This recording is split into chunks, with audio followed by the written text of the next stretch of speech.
I'm just reading that in Switzerland, the people have voted in a referendum to ban tobacco advertising anywhere where young people might see it.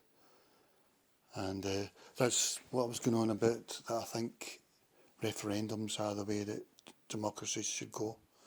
Direct democracy, I think they call it, where you're doing referendums all the time on issues. So you're going by issues, you're not voting a local person, they might not even be local, to be your MP, and then that MP has lots of views, and that MP will usually be part of a party, and the party will have strict views as well. So you've got all these things jumbled in, hampers. I mean, imagine if you're a Brexiteer and your MP is a Remainer. How annoying would that be? Or vice versa.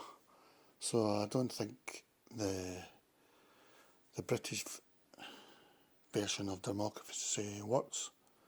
And we need something like Switzerland, where they're doing referendums all the time. I think it's every quarterly they do about 3 or 4 referendums maybe on the same day, I don't know.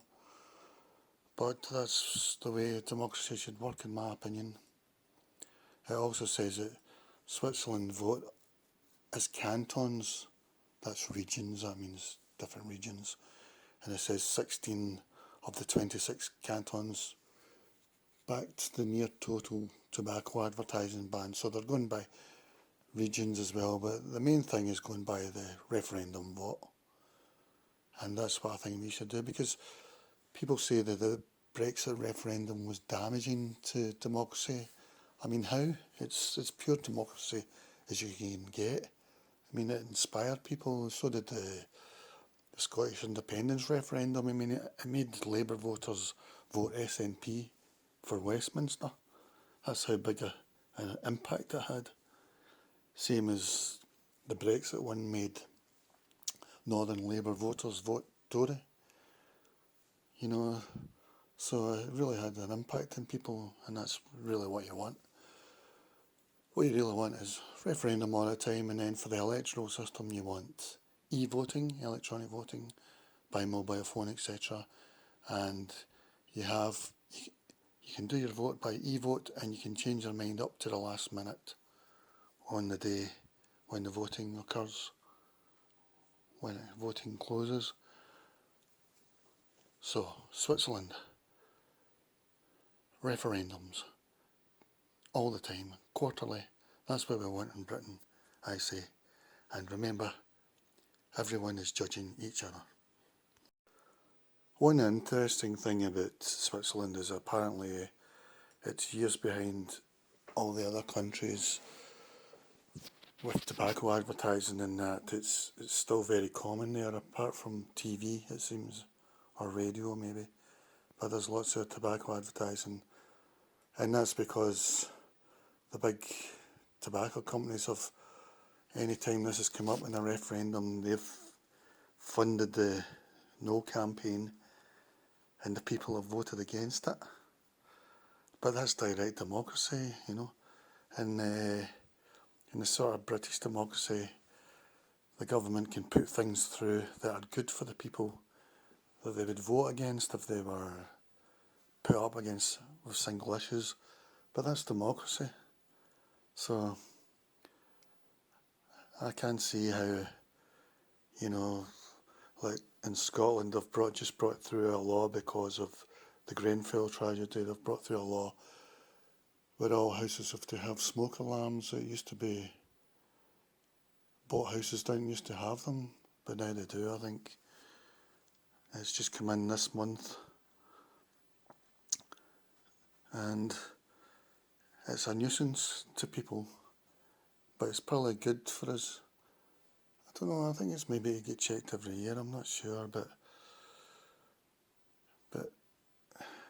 it just goes to show direct democracy doesn't always work, because people can be persuaded to vote against something that's for their own good. But that's democracy.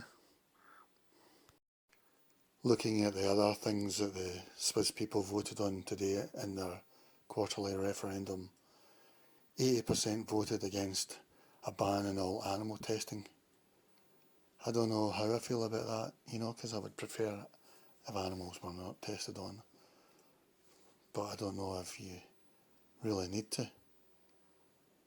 The Parliament and government opposed the initiative, and it would have dire consequences for medical research. So, with that sort of advice, I probably would vote against it. And then there was another referendum where they were going to give non-human primates some of the basic fundamental rights as their human cousins. But that looks like that get rejected as well, 55%.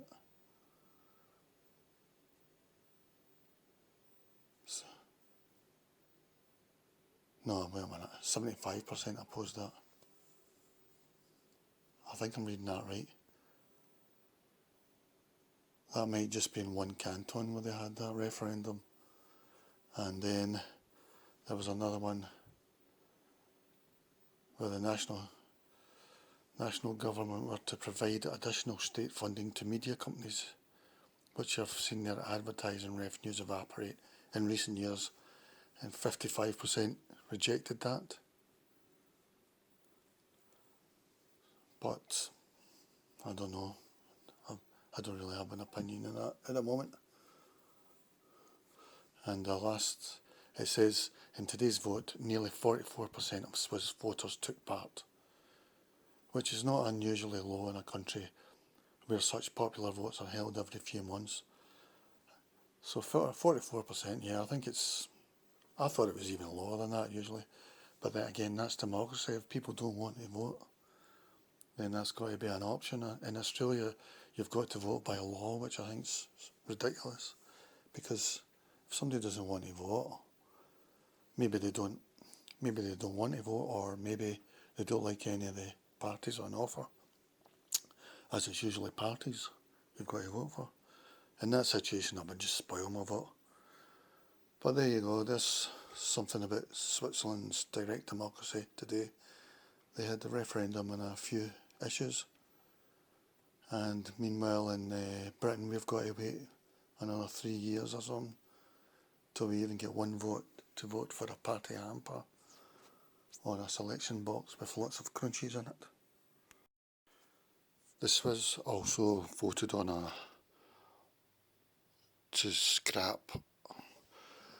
they voted no to scrap a 1% tax on raising equity. 63% were against this, to scrapping it. So that's quite a surprise, because they don't want to scrap a tax which the finance minister wanted to put through. So that's quite a positive thing, it would seem, on the surface. That means they voted on about 4 things this Sunday. Meanwhile, in the UK, we've got 3 years to wait for our next vote, and that's to vote for a whole lot of a manifesto, which often they don't even keep to. And that's why I think referendums are the way to go. Quarterly referendums.